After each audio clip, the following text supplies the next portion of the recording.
성경 고린도후서 5장 17절. 자, 같이 합독하십니다. 시작. 그런즉 누구든지 그리스도 안에 있으면 새로운 피조물이라. 이전 것은 지나갔으니 보라 새 것이 되었도다. 아멘. 자, 지금 계속해서 복음을 선포하고 있습니다. 복음을 영화롭게 하라는 큰 주제 안에, 큰 틀 안에 복음의 영광, 복음의 능력, 복음의 축복, 복음의 증인, 이 네 가지 주제를 가지고 계속 전하고 있는데요.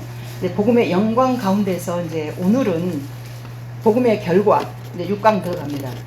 그래서 지난주에 또 우리 안 오신 우리 성도님 계셔서 지난주 것을 잠깐만 짤막하게 요약을 좀 해드리겠습니다. 자, 복음은 기쁜 소식입니다. 자, 그리고 생명이며 또 하나님 전부의 가치입니다. 그런데 교회 다니는 신자들까지도 무지, 무시, 무관하게 여긴다고 말씀드렸습니다. 이렇게 이제 드리기에 앞서서 이제 어떤 전도사님께서 중학교 회장, 고등부 회장 뭐 다 했어요. 그런데 복음학교라는 곳에 가가지고 이틀째 되는 날에 이제 꿈을 꾸게 됩니다. 새벽에. 꿈을 꾸는데 어떤 꿈을 꿨냐면은 두 여자 사이에서 왔다 갔다 하는 자신의 모습을 봤대요. 그런데 딱 놀래가지고 꿈에서 깨서 보니까 하나님께서 자신에게 뭐라냐면은 지는 고등학교 회장, 중학교 중등부 회장, 또 무슨 교회에서 전도하고 하고 멋있게 하면은 막 믿음 좋다고 굉장히 그랬던 사람이었어요. 그런데 그 복음학교라는 가서 이틀째 되는 날에 자신의 모습이 어떤 상황이냐면은 지옥에 뚜껑을 앓고 있는, 그러니까 교회를 왔다 갔다 했지만 그냥 교회를 왔다 갔다 하는 그냥 아무것도 모르는 그런 신자로 이렇게 비춰지는 자신의 모습을 보고 그 사람이 기겁을 하고 이렇게 하다가 내가 지옥이었구나. 그리고 완전히 헷가닥 바뀌어가지고 복음에 미치는 돼가지고 달려가는 놈이 저 송진희 전도사입니다. 그때 그렇게 만나가지고 그래서 교회 다닌다고 해서 내가 변화 받았다, 내가 천국 간다, 이런 확신은 그냥 뭔가 왜 우리 안에 종교성 있잖아요. 그래, 나는 교회 다니니까 안전하다, 막 이런 종교성으로 그렇게 마음의 위안을 삼고 사는 사람들이 많다는 것입니다. 그래서 우리의 죄의 문제를 발견하는 것은 존재의 문제를 보는 것이라고 말씀드렸습니다. 그런데 우리는 그 가치대로 받지 못하고 세상에 보여주는 것을 따라갈 수밖에 없는 것을 보게 됩니다. 보여지고 잡혀지고 만족하고, 그래서 문제 해결 소원성취형 복음으로 전락되고 만 것입니다. 자, 그렇다면 이 어마어마한 하나님의 비중은 얼마나 가치가 있을까요? 그 가치를 제가 복음의 가치, 또 복음의 범위, 복음의 권위, 복음의 목적, 복음의 성격에 대해서 지난주에 말씀드렸어요. 이 가치가 뭐냐면 요한복음 3장 16절 한 절만 봐도 하나님 전부의 가치란 말입니다. 전부의 가치. 그래서 한 장만 딱 보더라도 하나님께서 세상을 사랑하사, 세상 나를 사랑하사 독생자 예수님을 주셨으니 이는 저를 믿는 자마다 멸망하지 않고 영생을 얻게 하려 하십니다. 그러니까 우리는 멸망을 갈 수밖에 없는 악인들 존재를 합니다. 세상 권세 아래 있기 때문에. 자, 그러나 생명의 복음은 우리를 생명으로 이끌어 가는데 어떻게 해요? 우리로서 안 되기 때문에 이 땅에 오신 예수님 그 은혜로다가 딱 덮어가지고 생명으로 갈 수밖에 없는. 그래서 우리는 죽지만 영원히 산다. 왜? 영생을 가졌기 때문에. 전부의 가치라는 것을 말씀드렸습니다. 그 다음에 두 번째가 뭐냐면은 이 복음의 범위가 효력의 범위가 있는데 요한계시록 14장 다 읽지를 못하고 14장 6절 디모데후서 1장 9절 말씀에 근거해서 영원부터 영원까지다. 이 효력의 범위입니다. 그 다음에 대상의 범위는 뭐냐? 마태복음 24장 14절 말씀에 근거해서 나뿐만이 아니라 이 복음의 효력은 모든 민족에게까지. 그 다음에 기록 범위가 뭐냐? 누가복음 24장 44절 47절 말씀에 근거해서 모든 성경 전체가 다 복음이다.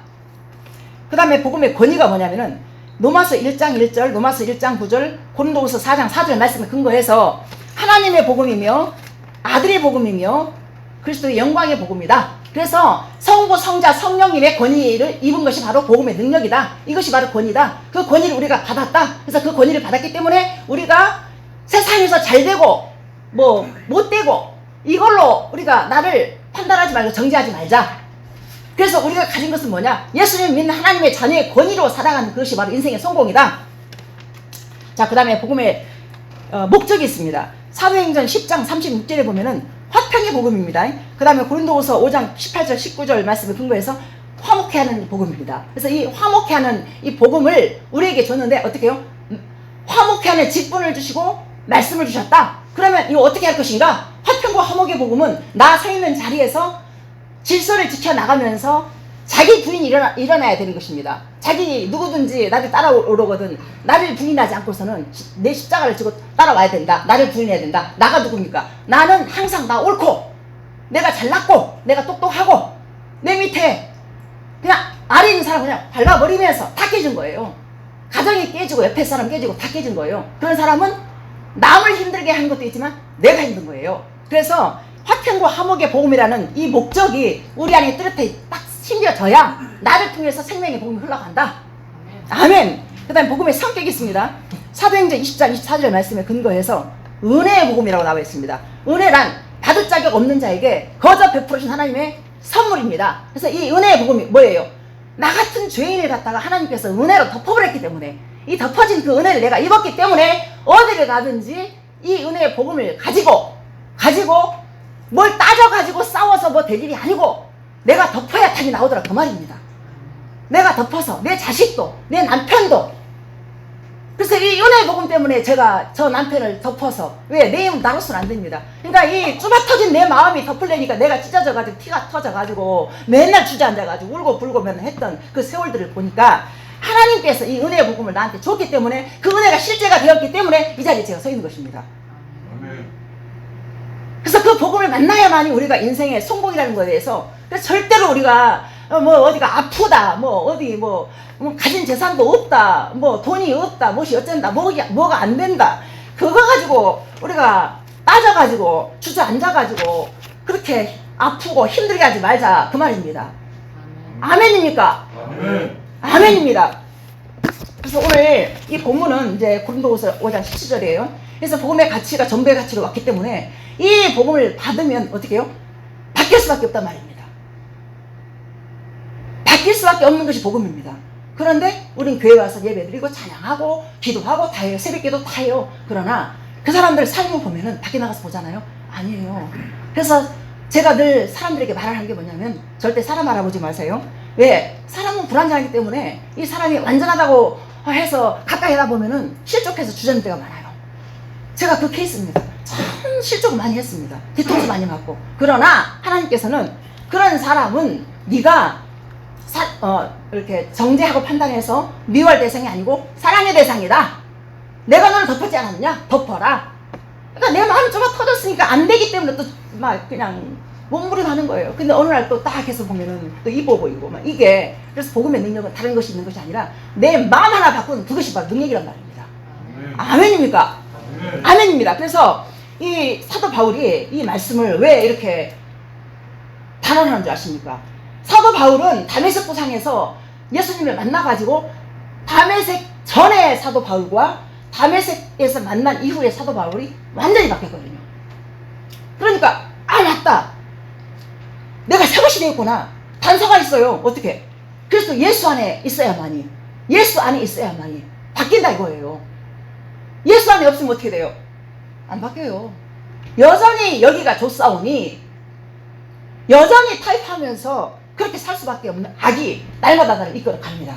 그래서 예수 안에 있는 그게 뭐냐? 예배의 기둥을 세워야 돼요. 예배의 기둥이라는 것이 뭐예요? 우리 정용민 집사는 집 지어보지만은 건축할 때 어떻게 돼요? 기초 제대로 안 다져지고 기둥 안 세워지면은 집 올라갑니까? 안 올라갑니다. 못 올라가요. 믿음도 마찬가지예요. 예배라는 이것을 갖다가 기초를 튼튼하게 잘 세우고 그리고 기초를 잘 다져가지고 그래서 지금은 몰라요. 이게 뭔 말인가. 그러나 이게 차근차근 올라가다 보면 집이 완성되잖아요. 정 집사님, 집이 어떻게 되어져요? 바로 안 되어지는 거죠. 기초부터 다져가지고 차근차근 올라가야 집이 세워지듯이 믿음의 집도 그렇게 세워진다는 거예요. 그래서 주일날 무슨 뭐 볼 일이 있다 무엇이 있다 어쩐다 절대 그러면 안 돼요. 그 결단을 딱 하고 나서 예배의 기둥을 딱 박으시고 그리고 난 다음에 집에서도 몰라도 말씀 읽고 기도하고 이러면서 복음의 능력을 내가 받아서 그 복음으로 살아내는 그것이 바로 인생의 성공이라는 것입니다. 이거 인생의 성공 여러분 바라십니까? 예배를 사모하시고 이 자리에 빠지지 마시고 나오십시오. 그러면 우리 어디까지 가요? 믿음의 결국은 영원군함이 있느니라. 누가요? 성령님이 우리를 이끌어 가십니다. 자유의지를 우리에게 줬기 때문에 그 자유의지가 우리 안에서 일할 수 있도록 우리를 천국으로 이끌어갑니다. 분명히 죽습니다, 우리는. 그러나 죽음으로 끝이 아니라 영원한 천국이 있다는 거. 자, 그래서 이렇게 이제 변화를 분명히 할 수밖에 없는 복음의 가치가 우리 안에 들어왔어요. 자, 그러나 이런 변화를 진정한 변화라고 할 수 있을까요? 우리 송 집사님 이렇게 나와 있어요, 지금. 변화됐어요. 분명히 변화됐습니다, 누가 봐도. 그러나 하나님께서 원하시는 것은 이런 변화 아니에요. 교회 나왔다고 변화 아닙니다, 절대로. 교회 나와서 예배 드리고 찬양하고 대표기도 하고 분명히 변화 맞습니다. 진짜 변화는 뭔 줄 아십니까? 내 존재 안에서 네 존재가 건드려져야 돼요. 존재가 딱 건드려져가지고 하나님 앞에서 통곡과 탄식이 나 자신을 향해서 실망, 절망하는 그 마음이 딱 드리워져서 털썩 주저앉아야 돼요. 자, 그렇다면 우리가 복음에 대해서 변화가 분명히 온다고 말씀드렸어요. 그럼 변화에 대한 우리의 잘못된 개념을 다시 세우는 작업을 할 것입니다. 자, 변화가 아닌 것이 있습니다. 변화된 것 같은데 변화가 아닌 것. 첫 번째가 뭐냐면 상황과 조건의 변화. 자, 우리는 우리를 불행하게 만든다고 생각하는 그 모든 원인들을 갖다가 어떻게 말을 하냐면은 우리의 존재보다는 우리의 상황. 나 참 시집 잘못 갔어. 내 마누라 잘못 만났어. 내가 참 이 재수가 없어. 뭐 사업이 너무 안 돼. 내가 참 좋은 사람인데 저 사람 만나서 저 사람 때문에 그래. 우리 자식 참 좋은 아들인데 남의 자식들이 잘못돼가지고 저 아들들 만나서 그래.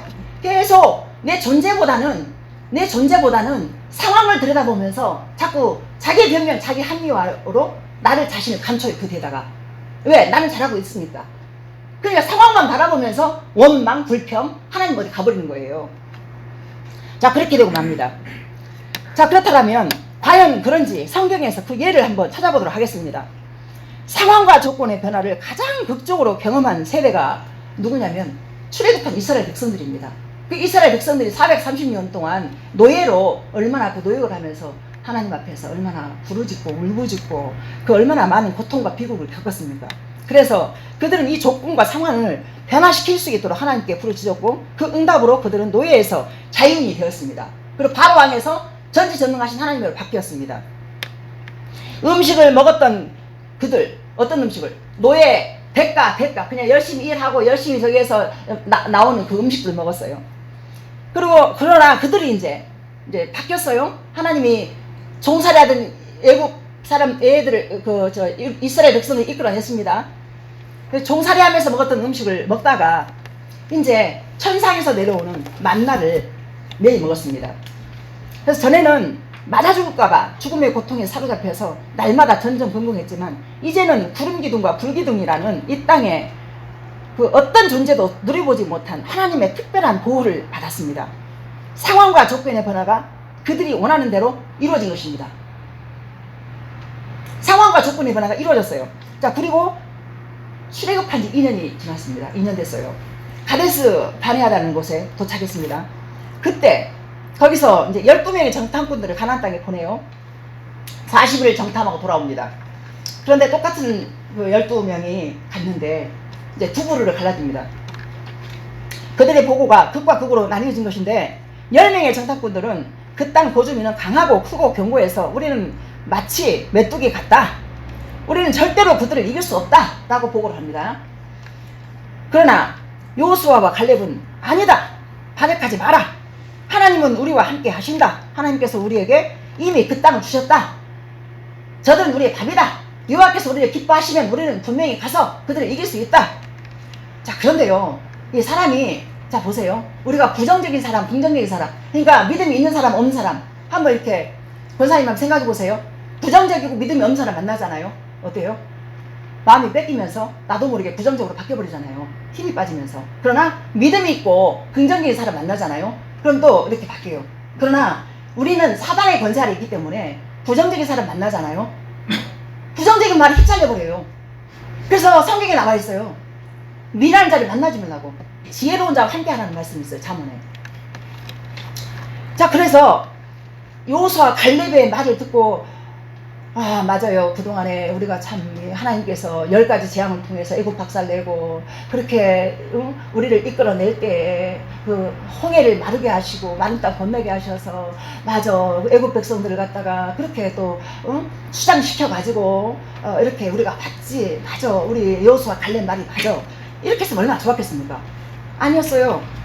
이들은 그 10명의 정탐꾼 부정적인 사람들의 말만 듣고 우리가 애굽으로 돌아가자 라고 외치면서 민수기 14장 11절 보세요. 애굽으로 돌아가자 그러면서 막 밤새워서 울고 막 하는 상황이에요. 그때 이제 민수기 14장 11절 자 우리 같이 한번 읽어봐요. 시작. 여호와께서 모세에게 이르시되 이 백성이 어느 때까지 나를 멸시하겠느냐. 내가 그들 중에 많은 이적을 행하였으나 어느 때까지 나를 믿지 않겠느냐 라고 하면서 그냥 하나님의 진노가 그냥 하늘을 찔러요. 그때 이제 쭉 읽어보면은 이제 모세가 이제 중보기도에 들어갑니다. 이제 모세가 중보기도에 들어가면서 이제 이렇게 하나님 제발 이러지 말라는 식으로 계속 기도를 해요. 자 그래서 그러나 이제 하나님의 그 결론적인 그 하나님의 마음은 어떻게 돼버리냐면은 광야에서 1세대들은 다 이제 죽게 돼요. 믿음이 없으니까 다 죽게 됩니다. 즉 사람들은 자신의 마음의 중심이 바뀌지 않는 이상 아무리 상황과 환경이 변화해도 그 사람은 변하지 않는다는 사실을 알 수 있습니다.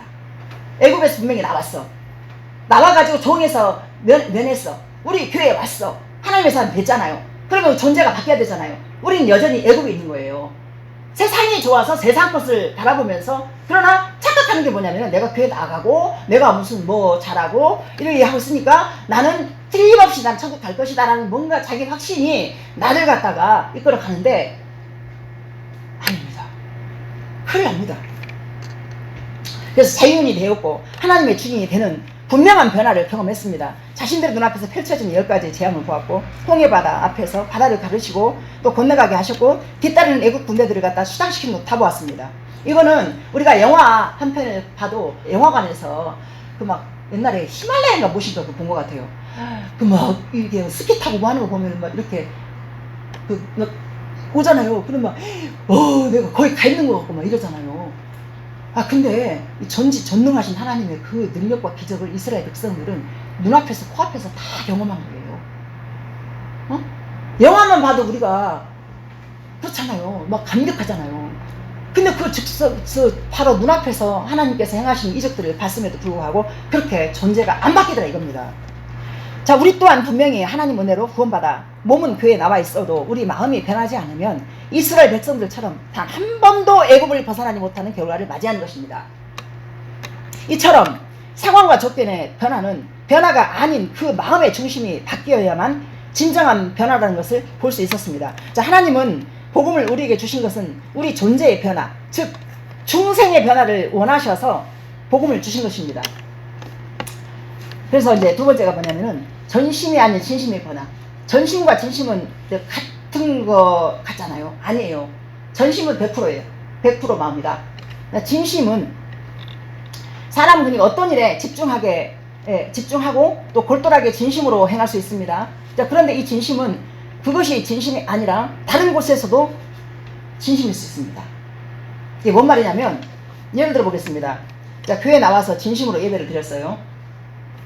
또 교회 나온 사람들 우리 예를 들어서 이제 멀리 안 가고 우리 송 집사님 보겠습니다. 지금은 물론 딴 사람 됐습니다. 다 모든 걸 다 끊었어요. 진심으로 지금 예배를 드렸어요. 근데 이제 옛날에 교회 가서 또 21년 가까운 세월을 또 봉사도 했어요. 진심이었어요. 그리고 그뿐만이 아니라 진심으로 또 안수집사까지 받았어요.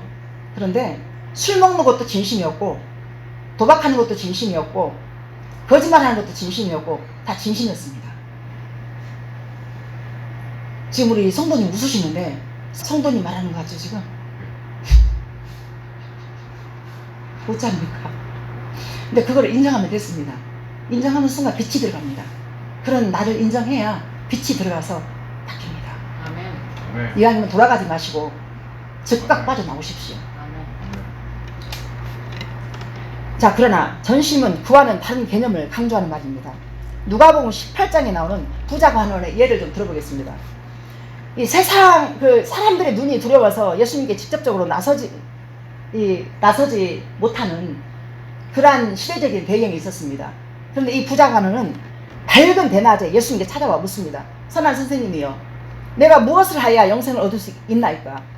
그래서 그는 사람들의 시선을 두려워하지 않는 패기 있는 젊은 청년이었으며 큰 부자였고 권력과 명예를 가진 관원 집안이었습니다. 또 성경에 나오듯이 유대인이면서 어릴 때부터 율법을 다 지켰고 흠이 없는 사람이었습니다. 그의 열정과 진심으로 본다면 그는 하나님 나라에 제일 가까운 사람이었단 말입니다. 예수님께서 말씀하십니다. 그런 부자 관원을 향하여서 너는 무엇을 더 해야 하는 것이 아니라 너에게는 한 가지 부족한 것이 있다. 그러니까 이 부자 관원 입장에서는 전부 다 한 거예요. 율법도 다 지켰고, 그래서 사람들이 저 사람은 정말 하나님 나라 참 갈 수 있는 사람이다 그리고 다 인정하고 인정받으면서, 그래서 자기 너무 당당하기 때문에 예수님 만나도 당당한 거예요.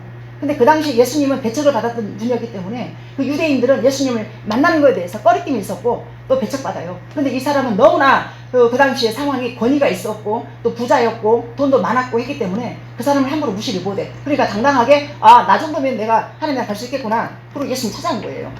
그랬더니 예수님께서 뜻하지 않는 질문을 합니다. 너에게는 한 가지 부족한 것이 있다. 이것은 무엇인가를 더해야 하는 것이 아니고 잘못된 기초 위에 서 있다는 것에 대해서 흔들어버린 것입니다. 네가 율법 잘 지키고 네가 잘했어? 그래, 너 잘했다. 자, 우리의 마음속에도 거룩함 그 추구하는 진심과 나의 육신의 정욕을 놓고 싶지 않은 또 다른 진심 함께 공존합니다. 그리고 우리는 그중 한 가지도 포기하지 않습니다. 다 너무 좋으니까 우리 죄성 안에. 자, 누군가 나에게 너 정말 영생을 원하는가? 라고 묻는다면 무엇이라고 대답할 것입니까? 우리 모두의 마음에는 분명 진심으로 영생을 원하는 하나님을 알고 싶은 마음이 있습니다. 그렇기 때문에 이 자리까지 나오지 않았을까요? 아멘입니까? 아멘. 자, 하지만 대다수의 사람들은 전심과 진심을 충돌시키지 않고 살아갑니다. 사람들 앞에서는 좋은 사람들처럼 꾸미고 아무도 보이지 않는 곳에서는 내 마음에 원하는 정욕도 추구하고 자기 변명과 합리화 속에서 숨어서 살아갑니다. 하지만 둘 중 하나를 선택해야 하는 선택의 기로 앞에 서면 그 사람의 전심은 드러나게 됩니다. 아무리 내가 영생과 거룩함을 원한다 해도 육체의 정욕 쪽으로 넘어진다라면 나의 전심은 바로 그곳에 있는 것입니다. 말하고 고백하는 쪽이 전심이 아닌 당신이 엎어지는 그쪽이 바로 전심인 것입니다. 주님은 부자 관원의 이 진심과 전심을 충돌시켰습니다. 너 돈이냐 영생이냐? 눈에 보이는 돈이냐 영생이냐? 그 친구 아까 그랬잖아요. 그 친구가 참 사람은 좋은 사람인데 그동안에 영생을 놓치고 살았어요. 그래서 제가 이제 병원에 계속 다니고 이제 집에 가서 신방을 하면서 분명히 말을 합니다. 참 바르게 잘 살아왔고 동네에서 칭찬받는 사람이었고 효녀에다가 참 좋아요. 빠질 것이 없어요. 예수님을 안 믿은 그 자체가 죄인 것입니다. 죄를 찔렀습니다. 제가. 우리의 성공은 네가 지금 죽는다고 이거 실패가 아니고 네가 지금 당장 죽어도 예수님을 믿고 천국 가는 자체가 성공이다. 너의 연약함을 통해서 온 식구들이 전부 다 구원의 역사가 일어나기를 기도합니다. 아멘. 아멘입니다. 그 영생을 붙잡는 것이 인생의 성공이란 말입니다. 그 영생을 붙잡고 있어야만이 우리 안에 자유함으로 살아갈 수 있습니다. 그래서 그 앞에서 부자 관원의 그 전심의 실체가 드러났어요. 자, 마가복음 10장 22절 보세요. 자, 같이 한번 읽어봐요. 시작. 그 사람은 재물이 많은 고로 이 말씀으로 인하여 슬픈 기색을 띠고 근심하여 가니라. 어떻게 해요? 이 부자관의 전심이 어디 있었습니까? 영생입니까? 돈입니까? 돈 쪽으로 가버린 거예요. 영생을 포기하고 돈 쪽으로 가버린 거예요. 너무 가진 것이 많아가지고. 그러니까 그 뒷절에 가서 보면은 낙타가 바늘기로 들어가는 것보다 부자가 하는 날 가는 것이 어렵다. 그러니까 제자들이 뭐라 물어보냐면 이렇게 물어봐요. 그러면 누가 과연 천국에 갈 수 있습니까? 그때 하나님께서 뭐라고 그래요? 자, 같이 한번 읽어봐요.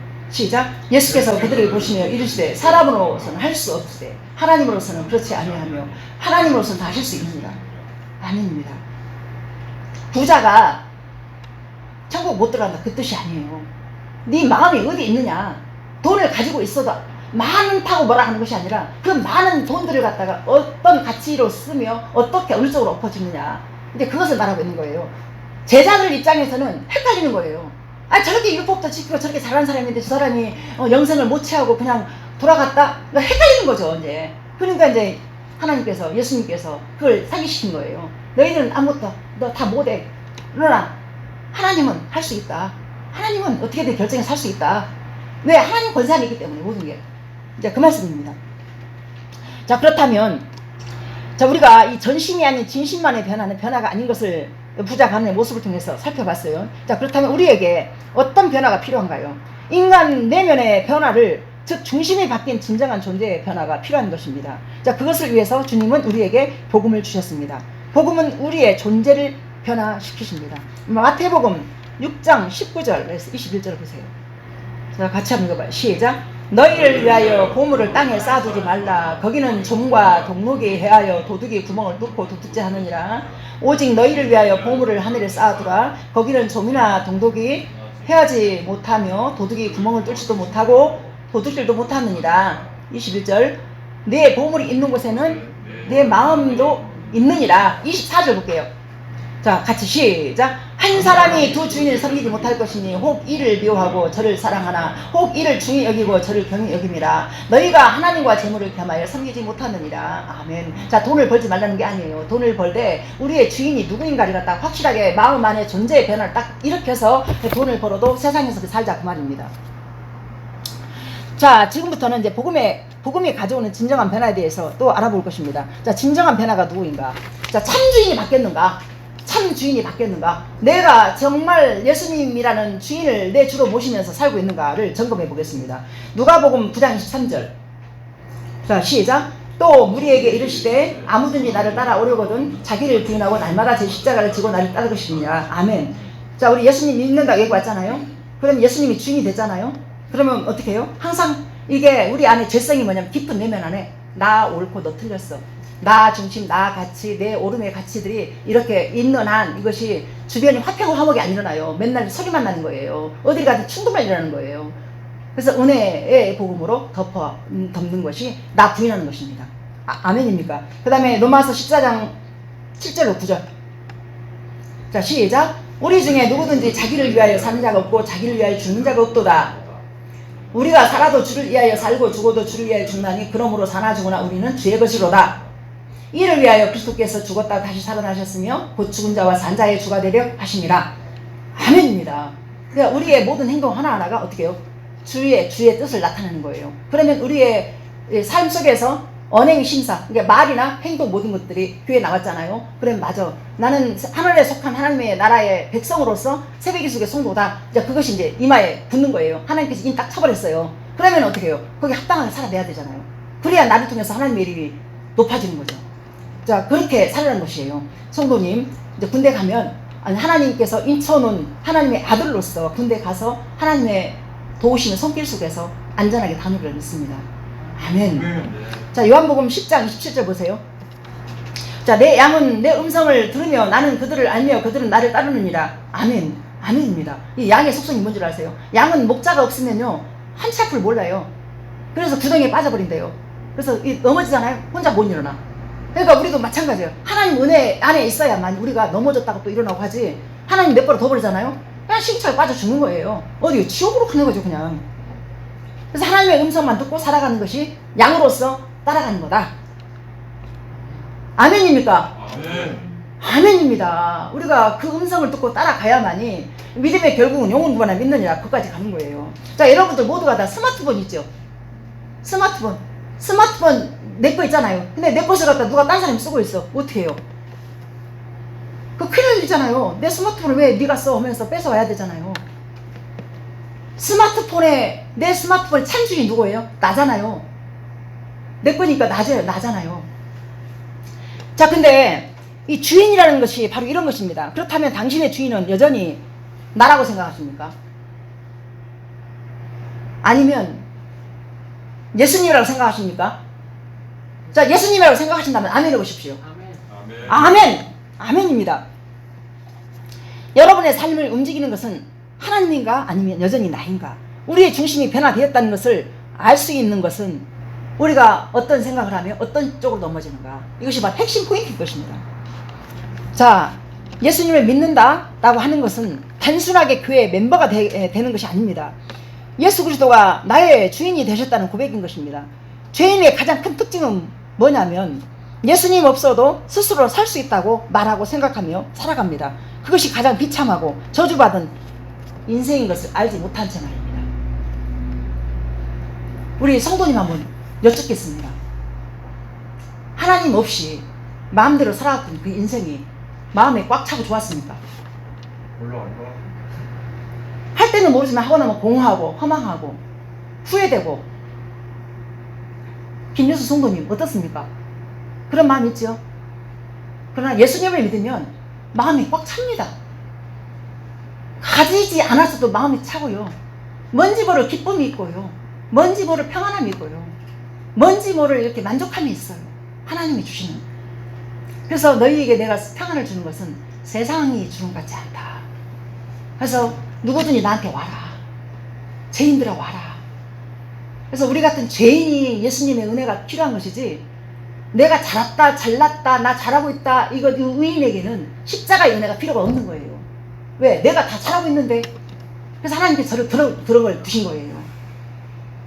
저는 진짜 도덕적으로 깨끗하고 잘해왔는데 저를 부셔뜨렸어요. 그냥 다 다리 꺾여버리고 날개 다 팔 다 꺾어버리고 그냥 너 아무것도 아니다. 그래서 하나님께서 말씀하신 게 뭐냐면, 큰 자나 작은 자나 높이 있는 자나 낮게 있는 자나 비행기 한번 타보세요. 아무리 높은 빌딩이라도 좁아터진 이 작은 오두막집이라도 다 하나로 보여요. 하나님 보실 때 그런단 말입니다. 뭐 박사학위 받았다, 무슨 내가 판사다, 대통령이다, 이게 다 필요 없고 하나님 앞에서 나 죄인입니다. 나 손들고 옵니다. 나 살려주세요. 그 자리인 것입니다. 하나님의 진정으로 오라는 것은 바로 그런 것입니다. 그게 바로 겸손입니다. 나 잘하고 있다? 아니요. 없어요. 인간 죄성하면 다 똑같습니다. 왜냐하면 아담의 원죄가 다 흘러 들어와가지고 똑같은 그 죄의 모양으로 다 물들여가지고요. 그 안에 우리를 잘못 인식하게 된 그 복음을 잘 못 받아들인 마음이 뭐냐? 나 잘났다요, 나 잘났다. 만약 하나님이 나의 참주인이 되셨다면 그것을 어떻게 할 수 있을까요? 마태복음 7장 15, 20절. 같이 한번 봅니다. 시작. 거짓 선지자들을 삼가라. 양의 옷을 입고 너희에게 나오나 속에는 노략질하는 일이라. 그들의 열매로 그들을 알지니 가시나무에서 포도를 또는 엉겅퀴에서 무화과를 따겠느냐. 이와 같이 좋은 나무마다 아름다운 열매를 맺고 못된 나무가 나쁜 열매를 맺나니 좋은 나무가 나쁜 열매를 맺을 수 없고 못된 나무가 아름다운 열매를 맺을 수 없느니라. 아름다운 열매를 맺지 아니하는 나무마다 찍혀 불에 던지느니라. 이러므로 그들의 열매로 그들을 알리라. 아멘. 제가 언젠가 그런 말씀 드렸죠. 멀리서 볼 때 사람이 너무 좋아서 저 사람 참 좋다 하고 갔는데 보니까 다 썩어 문드러진 냄새가 나는 사람이란 말입니다. 그러나 하나님을 진짜 만난 사람들은 가까이 가면 갈수록 향기가 나요. 하나님 앞에 살기 때문에. 처음이나 끝이나 똑같습니다. 여러분, 우리 그렇게 삽시다. 처음이나 끝이나 똑같은 마음으로 하나님 나라 가는 순간까지 하나님 은혜가 아니면 잘 안 됩니다. 그 자리에서 살아갑니다. 양의 탈을 썼어도 양의 탈을 써서 양 같지만은 그 사람 행동이나 열매를 보면은 저 사람 일이구나, 늑대구나, 그걸 알 수 있다는 것입니다. 그리고 하나님은 신령 골수까지 우리 폐부까지 다 찔러서 다 알고 있습니다. 그래서 그 하나님 앞에서 다 드러나는 거예요. 아무리 그냥 얼굴 가리고 그냥 잘난 척해도 다 드러나요. 하나님 앞에 나 아무것도 아니구나 그 자리에서.